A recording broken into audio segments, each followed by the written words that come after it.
Dinala ng babae ang kanyang kabit sa loob ng kanilang pamamahay. Hindi nila alam na may bitag ito sa kanila.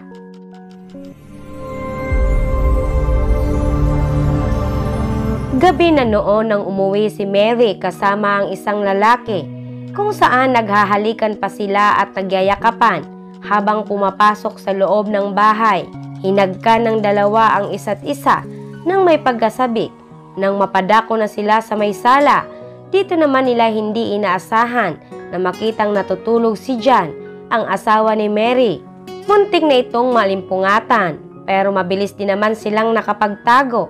Hindi akalain ni Mary na maabutan nito ang kanyang asawa, lalo't na nagpaalam ito sa kanya na kinakailangan itong magtagal sa isang business trip.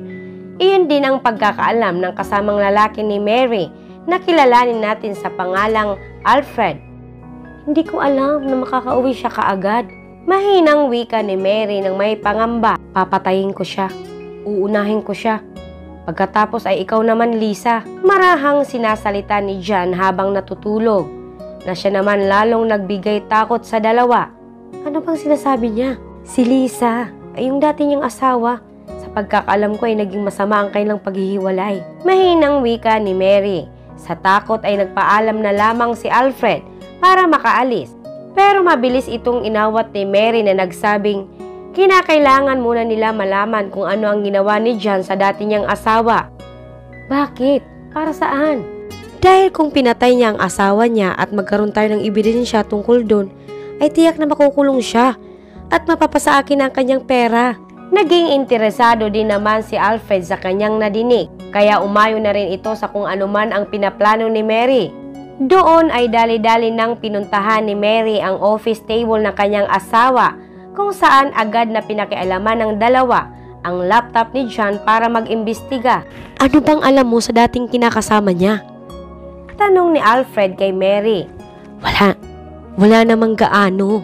Ang alam ko lang ay hindi naging maganda ang kanilang relasyon noon. Habang ginagamit ni Mary ang laptop ng kanyang asawa, ay naghalikan pa sila ni Alfred sa nalalapit na swerteng maaaring dumating sa kanila. Hindi rin naman sila nahirapan na makita ang lumang social account ng dating asawa ni John na si Lisa. Di naman maiwasan ni Alfred na mamanghasan sa natural nitong ganda.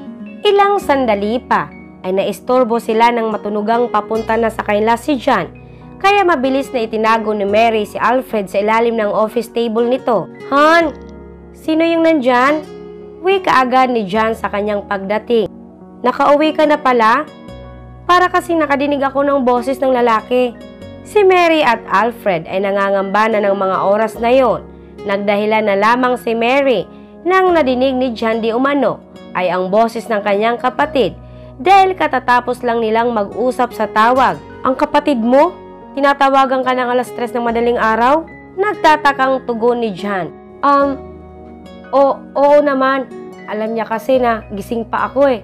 Kaya syempre gusto lang niya makausap ako kasi di rin siya makatulog eh. Tila nagdududa naman at wari mong may alam si John sa mga nangyayari. Nakikita din ni Mary ang matatalas na tingin nito na nagpapabilis ng tibok ng kanyang puso. Bakit di ka pa natutulog? Gawa ng mga lamok? Oo, mga lamok. Mga lamok ba? Baka mga surot siguro. Alam mo ba ang dapat ginagawa sa kanila? Dapat sila ay dinudurog at pinapatay. Matigas na wika ni John sabay hampas ng malakas sa kanyang mesa. Si Alfred naman ay walang magawa kundi ang manatiling tahimik. At dahil sa malakas na paghampas ni John sa mesa, ay aksidenteng nataob nito ang isang basong tubig sa tabi ng kanyang laptop. Dahilan para ito mabasa. Pasensya ka na, Han. Kasalanan ko, sorry. Kailangan ko yung laptop na yan.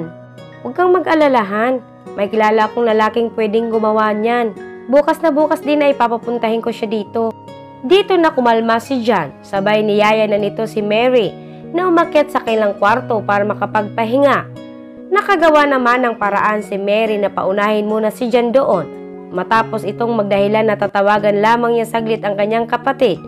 Dito na napansin ni Alfred ang baril na nakadikit sa ilalim ng mesa na hindi niya agad napansin noong una. Kinuha niya ito at ipinakita kay Mary nang may takot. Ikaw ang sinasabi kong pupunta dito bukas para sa laptop. Ano ka ba? Hindi ako pupunta dito para harapin ang baliw na yun. Nakikita mo to? May baril siya. Si Mary ay hindi rin maiwasan ang mataranta. Dalhin mo na lang yan. Alisin mo na yan dito. Natatarantang wika ni Mary kay Alfred. Dito na rin ipinaliwanag ni Mary kay Alfred na magiging magandang oportunidad yon para sa kanila dahil malawak din naman ang kaalaman ni Alfred sa computer. Kaya't mas madali nitong madidiscovery ng malaya ang kanilang dapat malaman. Si Alfred ay napapailing na lamang sa bilis ng pag-iisip ni Mary sa ganung bagay na tila isa itong eksperto. Sinubukan pang halikan ni Alfred si Mary pero tumanggi na si Mary at pinagmadali na itong umalis. Kinaumagahan ay dumating na nga si Alfred na naka-uniform pa para hindi maging kahina-hinala kay John. Si John na rin ang mismong sumalubong sa kanya at nagpapasok. Pagdaan nila sa sala ay nakita pa nila si Mary na nakaupo sa sopa.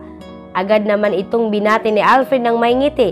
"Good morning, ma'am." Habang si Mary naman ay may lambing itong nginitian. Isang bagay na tila pumukaw sa atensyon ni John. "Alam mo, may iba pa akong ipapagawa sa iyo. Magdadagdag na lang ako ng bayad. Halika, sumunod ka sa akin."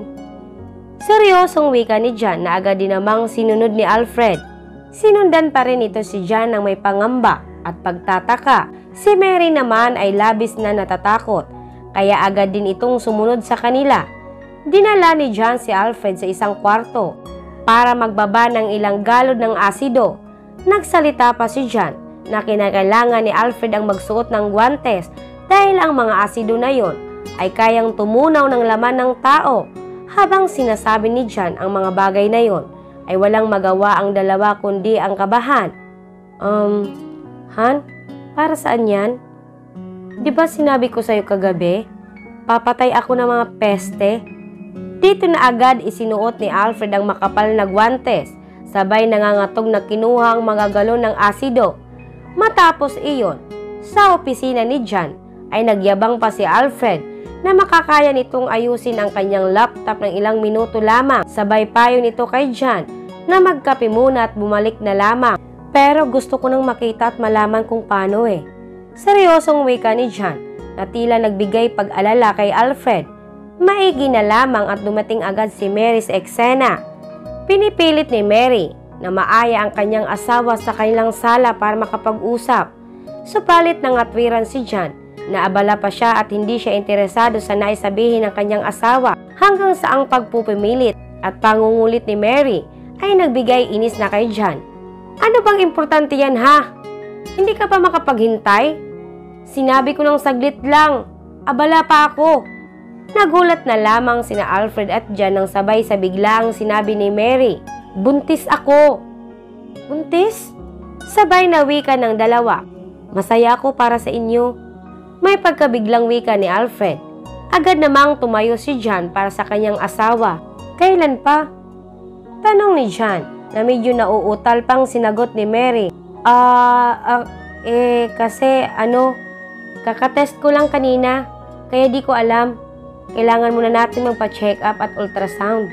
Dito na napayakap si John kay Mary dahil sa kanyang nalaman. Matagal na nang nais ni John ang magkaanak kaya't hindi niya maalis sa kanya ang masabi. Doon habang nagyayakap at nililibang ni Mary si John, ay dito na pasikretong nag-search si Alfred sa laptop na ilang impormasyong kanilang magagamit. Sinabi ni John kay Mary na yun din ang matagal na niyang hinihiling kay Lisa noon, ang magkaroon sila ng anak.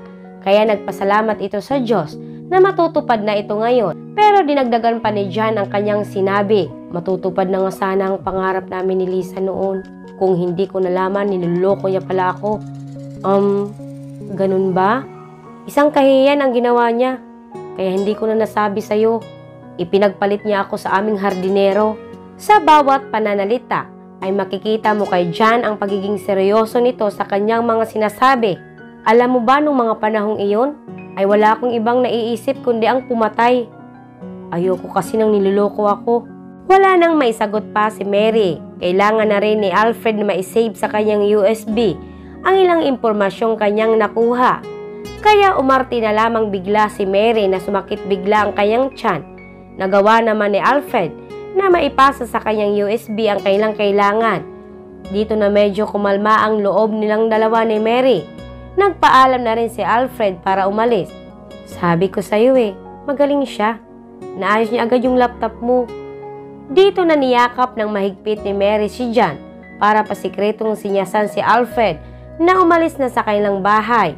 Kinagabihan ay nakagawa ng paraan si Mary para masamahan si Alfred sa address na siyang magpapatotoo sa kanilang panghihinala. Ito ay ang lugar na huling pinuntahan ni John at Lisa noon, kung saan doon ay natagpuan nila ang isang pulang wallet. May ID pa ito ni Lisa. Nagpapatunay na nanggaling nga si Lisa sa lugar na yon. Hindi pa rin sapat to para maging ebidensya. Mahinang sambit ni Mary sabay turo ni Alfred sa isang gilid.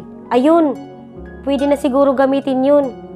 Napatingin din naman si Mary sa itinuturo ni Alfred at labis siyang nagulat. Nakaimbak sa lugar na yon ang madaming galon ng asido na siyang ding ipinababa ni John kay Alfred kanina. Malamang di umano na tinunaw ng husto ni John ang katawan ng dati niyang asawa para walang maiwan na kahit na anumang ebidensya. Dito na naisipan ni Mary na tumawag ng pulis. Hindi naman nila inaasahan na naroon na pala si John papalapit sa kanila. Dala ang nakabukas na galon ng asido. At naulit na naman ang pangyayari dati. Kalmadong wika ni John. Anong ginagawa mo dito? Papatay ng peste, ano pa ba? Binalot ang dalawa ng matinding kaba na halos hindi nila matigilan ang panginginig ng kanilang braso at binti. Gayunpaman ay nagawa pa rin ni Alfred na matutukan si John ng baril na siyang kinuha niya sa ilalim ng office table nito. Akin yan ha. Akala mo ba maisahan mo kami ha? Sa kabila ng pagbabanta ni John ay kalmado pa rin siyang nilalapitan ni John na tila hindi natatakot. Iputok mo! Iputok mo! Habang natataranta sa takot si Mary ay wala nang nagawa si Alfred kundi ang bumilang ng 3 sabay kalabit na nito nang hindi makatingin sa gatilyo. Dito na sila nagtaka nang hindi pumutok ang baril na kanyang hawak. Halata kang inosente ka sa mga ganyang bagay. Laruan lang yan. Isa yung lighter gun. Dito na nainis si Mary sa kamangmanga ni Alfred. Tapos na kayong dalawa. Nang mga sandaling iyon, ay wala nang nagawa si Mary kundi ang magmakaawa at makiusap. Nagdahilan pa si Mary na kapag pinatay siya nito at papano na lamang ang kailang magiging anak. Si Alfred, siya na lang ang patayin mo. Huwag kang mag-alala, hindi ako magsusumbong. Pagmamakaawang wika ni Mary na agad namang inalmahan ni Alfred. Hindi ko kasi alam na may asawa ka. Pagdadahilan naman ni Alfred, halos magsigawan sa pagtatalo sina Mary at Alfred, kaya't hindi na nakapagpigil pa si John. Sumigaw na ito para maawat ang dalawa. Huwag mo na akong lukuhin, Mary. Sinakyan lang kita nung una. Alam kong patuloy ka pa rin umiinom ng birth control pills hanggang ngayon. Ikaw naman, Alfred, talaga ba? Nakakapasok ka sa pamamahay ko na hindi mo ako nakikilala? Sinabi ko na sa inyo na papatayin ko ang lahat ng peste sa pamamahay ko. Seryosong pananalita ni John sa kanila sabay saboy sa mga ito ng asido. Nagsisigaw sila sa takot habang nababasa ng husto ng inaakala nilang asido ang kanilang katawan. Ilang sandali pa ay nagtaka naman sila nang tila wala namang nangyayari. Dito na nila napagtanto na tubig lang pala ang laman ng galon na isinasaboy sa kanila ni John. Dahil sa pang-uuto na yon ay nainis na ng tuluyan si Mary.